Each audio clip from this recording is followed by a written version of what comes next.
Hello, it's Scott Manley here with episode 90 of the Interstellar Quest, which marks the 1-year anniversary of this grand endeavour.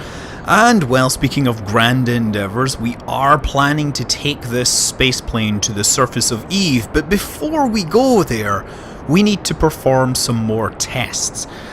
Now, we've already had several test flights, which I have shown you, and I think I've solved most of the problems, so it's time to take it out beyond the atmosphere, and actually, we do have a need for this spacecraft. We have a mission which will take it to Minmus, and Minmus is great because we will be able to bring it back at close to 3 kilometers per second, which will be great for testing its re-entry capabilities, its ability to land on target, and most importantly, its ability not to disintegrate. Now, of course, the point of this is that we are going to find deficiencies, things that we can fix. But right now, it certainly doesn't seem to be lacking in terms of thrust to weight ratio. This thing gets into space very easily. In fact, the only thing is I need to back off on the thrust during some parts of the atmosphere because it will tear itself apart due to having too much acceleration. But yeah, once we get into orbit, very simple process. But since this is a test, we can go above and beyond the mission requirements. We can really push the envelope here, really test those engines. And yeah, with being very aggressive with my rendezvous, we managed to get the arrival time down to about 4.5 hours, which is obviously way faster than normal. We could have gone a whole lot faster still. But truthfully, it would be rather embarrassing to find out that there was still some flaw, such as, say, running out of power halfway there and then being unable to turn around and, of course, having to send yet another rescue mission. Yes, we have Gilmore and Durdos Kerman, and they can see from the observation deck of this plane, Minmus coming, visibly getting closer towards them as they travel towards it at about 2.6 kilometers per second. Now, this is a space plane, and I have an interesting plan for actually touching down on this. If you remember many episodes ago, I did one of those episodes where I actually covered the construction of the vehicle, and I talked over all the parameters that Ferrum Aerospace gives you and how you can use it to deal with your, accomplish stability and all that. Anyway, that aircraft flew to Minmus and then landed on its tail, breaking off the tail. Well, I've decided that I'm not going to attempt that. What I'm going to attempt to do is skim across the surface on those planes there, those very flat areas, and try to use them as a runway. Now, of course, I can't use them as a runway like with wings. I have to use a grazing orbit, not grazing orbit. I'm not going to be like eating grass off the surface of Minmus. No, I'm going to be flying very close to the surface, and this will require, because of the rotation of the planet, I think I'm actually going to have to add some extra thrust to curve this thing around. Now, I remember I demonstrated this many years ago, back probably like over 2 years ago. I demonstrated landing on these flat lake, we called them lake beds back then, because honestly we didn't have a better name for them, and truthfully we don't have a better name for them right now because we still have no idea of what the geology of Minmus is beyond some imagined pudding jokes. So yeah, I'm just trying to put this here and of course drop some of my velocity, right? So I'm burning at about 1/4 thrust and slowing my surface velocity down. You can see that we're running this at 4 times time acceleration.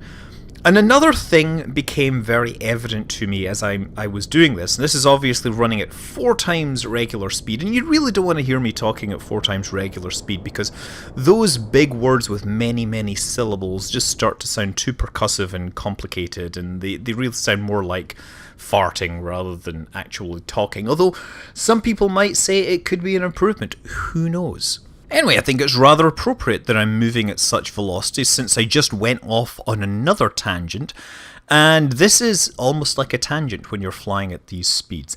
Yes, so as I was saying, I discovered that this spacecraft was extremely under-spec'd in the rotation department. It really only had the crew cabin to give it any torque. Therefore, I found it very, very hard to make it turn. But anyway, let's listen to old me as I try to figure out how to land this thing safely. Okay, so we're just clearing the mountains and we're bringing it down over these lake beds here, right? So what I've got to do is I'm pointing it down. I'm trying to actually slow myself down at the same speed. Surface velocity is really too high here. Okay, so what I think I'm going to do is I'm going to bring my periaps height down below the surface, and then as I'm coming in, I'm going to thrust upwards to slow my descent, my sink rate just enough so that I will turn it into a grazing trajectory, and then hopefully I will have enough time. If I can turn this thing, oh my god, okay, landing gear coming out. This is going to require some real anticipation here. I can see those hills there. I do not want to crash into the hills. So there, let's try and kill my sink rate just a little. 5 kilometers up. And my periapsis, stop! There we go, 400 meters. Okay. I'm going to graze 400 meters above the surface. That means that I should... Oh, no, I did not mean to do that. Okay, now... Oh, God, it's turning the other way. It's turning the other way. So here's the thing. To land this, you want to land it in reverse because you want to have the engines pointing the wrong way. And I keep... Come on! I keep getting my yaw and roll mixed up because I'm looking at the vehicle on the screen. And I don't really care what way it's facing right now, to be honest. I just need to slow things down before I smash into those mountains. Okay, here we go. 166 meters per second, which will put... That is just about orbital velocity, right? That gives me an apoaps of 20 and a periaps of 4, which means or minus 4. Okay, so I'm just going to adjust in this direction, and now that is practically orbital velocity. So... kill my vertical, and I don't know where the impact point is. It tells me my impact time is 1 minute 23 seconds. That's the important number. Okay, get myself oriented because in 1 minute 23 seconds we are going to bump into the surface, and I want to have my wheels pointed down at that point. I do not have much time to adjust this. It really does feel like an airliner or something. It is turning incredibly slowly and I keep overshooting. It does not help that... Oh man, this is so hard. Okay, now can I think it is so hard to see as well because the map, okay, it says 38 seconds there. Right, okay, so I think I can see where the hills are, but the problem is these clouds... The way the clouds are being rendered, you see it produces ridges because they're being drawn as kind of layers of sprites with alpha channels. So it's actually really hard to tell where those hills start there. Like, you see those ridges? Are those near me? Or am I going to hit the ground? Am I going to hit the hills before then? This is not good. Okay, let's... You know what? I'm not really 100% comfortable with this. Impact time. Yeah, it says, wait a second, my impact time is like 10 seconds out. I think that if I use this, I'm going to collide into those hills. Because my impact time says 10 seconds. So I think the hills must definitely be there somewhere. Yeah, okay. Nope. Okay. We should abort this and just turn around. You know what? We could just do this in the other direction. Now that I've got more of a runway ahead of me, I just need to make sure I don't go too high. I gotta keep my altitude low. And we're going up now. Wait for my altitude to start dropping and then thrust off and once again get some more near orbital velocity. As long as it's a significant fraction of orbital velocity, then it should mitigate gravity enough to make my sink rate manageable and therefore not destroy the landing gear. Of course, this is all entirely theoretical and it's entirely possible I dash these brave crew members into the surface in rather unfortunate style. Okay, 152 meters per second. We are doing well. Turn around. I have 44 seconds. Okay, I have 44 seconds till to impact the surface. And yeah, look, you can really see the layers of the cloud, the way they're rendered. This is just because of the way cloud rendering works, right? We have these multiple layers, and where they intersect another surface, you're going to get these hard edges. But you know what's going to be hard is landing sideways at this speed. My impact time says 17 seconds. I'm really starting to run out of time. Now I need to make sure I don't end up... Okay, so I think what I'm doing is my vertical speed is too high, so I'm going to try and lift the nose up, thrust upwards, and hopefully that will drop my vertical sync rate. Okay, so now my sync rate is zeroed out, and I'm zipping across the surface backwards. This is now starting to look pretty good, right? Now it feels like I know what I'm doing. Although I'm well below orbital velocity. The eccentricity of this orbit is at 0.67, which means I'm really not actually getting the benefit that I want. I'll just do this ever so carefully like this. Again, thrust upwards, 67 meters up, skimming across the surface at 80 meters per second. Now it's time to see if this landing gear design will work in reverse. I just got to get everything lined up. You see, we don't have aerodynamics or anything to help us get straight here, but we do have much lower gravity to make this thing a little easier. And thrust, just to stop, and touchdown. That's pretty good. A bit of a roll there, but thankfully we brought those extra wheels along. Just drop my speed a little, irradiating the surface, and brakes. Yay! We have successfully touched down in reverse. That's the way to do it. Okay, so... now we have a mission here. We need to send one of the crew off with the Highlander. Just one? There can be only one, because the other one needs to fly back to Kerbal, of course. When we last left the Highlander, it was parked in the Highlands. So yeah, Seanlock Kerman has to zip across the surface, and yeah, you see me frantically trying to find the fuel balancer, because it needs to be reactivated every time we relaunch this thing, otherwise it eventually runs out of fuel. And Seanlock just adjusting. You see me using the nav ball again to navigate and put me as close to the target as possible, and then I think, oh wait, I'm a little too close. I probably shouldn't land on top of this thing. Just land it nearby and, well, very carefully touch down. So it's decided that Gilmore Kerman will be our man on the scene. That means we will now have two Kerbals in the lab, and Seanlock Kerman will be the pilot. It means they can, of course, now utilize the full scientific potential of this lab to acquire all the sciences from all the biomes. But initially we're just taking a short 2.5 kilometer hop to make sure it's away from the deadly radiation that this aircraft will produce. We're getting ready. We're going to use this just like a runway. All we need to do is accelerate horizontally across the surface of Minmus until we're moving close to orbital velocity and we bounce off into the air, or into space. There's no air involved.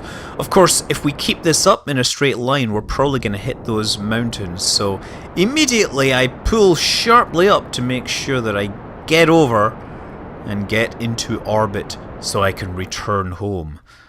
Now, during the previous episode, I asked for potential names, and I think the obvious winner for this was the John Patrick Mason, which is Sean Connery's character from The Rock, right? He is supposedly one of the few people to have escaped Alcatraz and yet still be somehow in custody. I'm not sure how that works, but yeah, he knows the ins and outs of the prison and will take whatever his name, Stanley Goodspeed, is that his name, into the prison so that he can disarm a bunch of chemical warheads before they launch them all over San Francisco and make my day pretty terrible. I remember thoroughly enjoying that movie when I watched it, but it's kind of funny to go back and watch it and then having moved to San Francisco and seeing all the sights and stuff.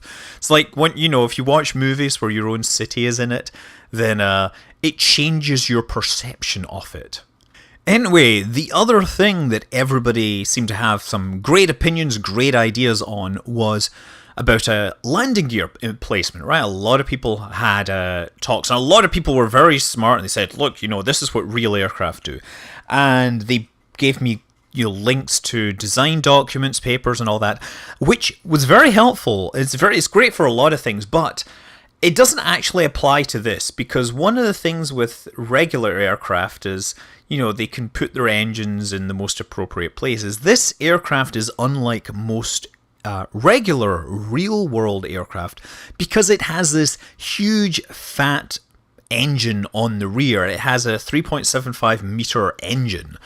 And that meant that the rear is the widest part of the plane, which doesn't unfortunately lend itself to a lot of conventional aircraft landing gear designs unless I can make them longer.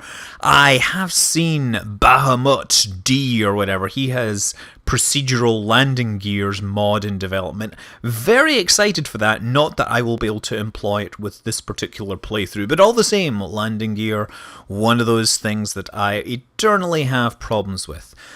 Anyway, we have made some adjustments to our orbit. We're going to come down over the pole, but actually we're not going to land on this initial entry. We're mostly just testing the vehicle. So what we're doing is we fly it through periaps and then immediately flip it upside down to try and control my vertical, the rate of climb. Although I'm pointing the nose down here, I'm actually climbing simply because my velocity is so high. I'm just trying to bleed off velocity here because you can see that the Kerbal Space Center is actually on the other side of the planet. So point the nose completely down and start firing the engine. Turns out I didn't bleed off nearly enough energy. So now I need to actually, take it off using the engines just so I can actually come down over near where the Space Center will be when I get around the other side. There will probably be a lot of corrections that need to be done here, but largely I'm mucking around with testing how this behaves. So it is entirely a test mission. It can be as sloppy as it likes, and it will all be good scientific data. Of course, test flights are not without danger, but I'm not wanting to get into too much detail right now, but yes, we've obviously heard by now about Spaceship Two, which had a fatality on Friday. Really sad. A lot of people early on were saying that they didn't think the engine had been tested correctly, and some people claimed that they had seen the engine exploding. But the National Transport Safety Board or whatever, they have so far looked into it. Because it was a test flight, they have a lot of data to work with. They were pretty much able to say on Sunday that it was not an engine failure, it was not an exploding engine. It was an aerodynamic breakup caused by the feathering system deploying while they were early in powered flight mode. And not sure exactly what happened just yet. It is all speculation as to what led up to it, but we'll find out more in the coming days. Anyway, I'm trying to get myself set up for final descent. I'm moving at around 2 kilometers per second, and I'm doing a grossly inefficient plane change maneuver here. So you see me just bringing the whole vehicle around here, adjusting my orbit to try to bring it down roughly in the vicinity of the Space Center, which requires this ridiculously energetic plane change maneuver.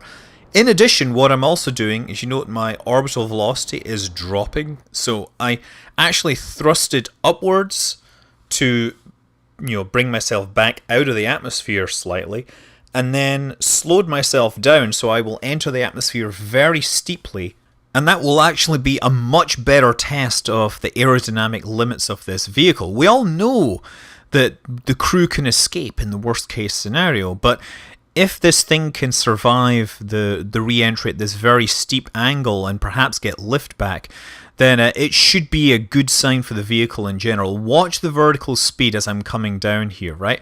I've got the nose placed very high, and I'm showing large angle of attack, side slip, and then you see vertical speed starts decreasing very quickly as we start heading through about 20 kilometers. Now, my vertical speed brings down and gets completely arrested at around 20 kilometers. So that worked exceptionally well. Now I just need to turn the aircraft somehow, very carefully again, because you don't want the G loading to go above about 3G, otherwise you can of course experience a breakup here.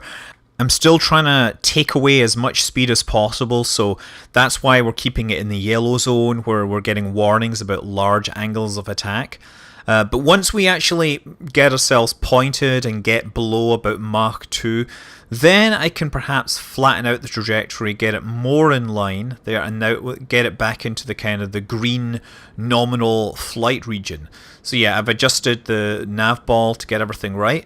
And now we're going to just try and fly the whole thing down without using engines. You'll see that in previous flights I've been using engines a lot to put these things exactly on target here, but this one does not require that. In fact, I think given my excess altitude I'm probably going to have to use the air brakes before I land, but we won't use it until we're absolutely sure.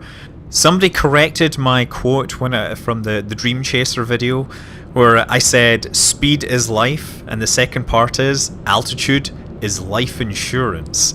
And as I flick the brakes on and off to slow myself down, we go back to old me, who will finally land this thing. Durdos Kerman, you've got this thing lined up. Oh, nice! I like the way the shadow is right on the runway. Use the air brakes, use the air brakes. Watch the sync rate! Oh! Crikey! Okay. Durdos, you overdid it again. Apparently we still have landing gear though. Just watch this. Oh, no. Don't knock over the flag! That's my favourite flag! Oh, okay. Wow, that was lucky. And nice. Nice. Well, at least you didn't destroy anything like that science you had on board.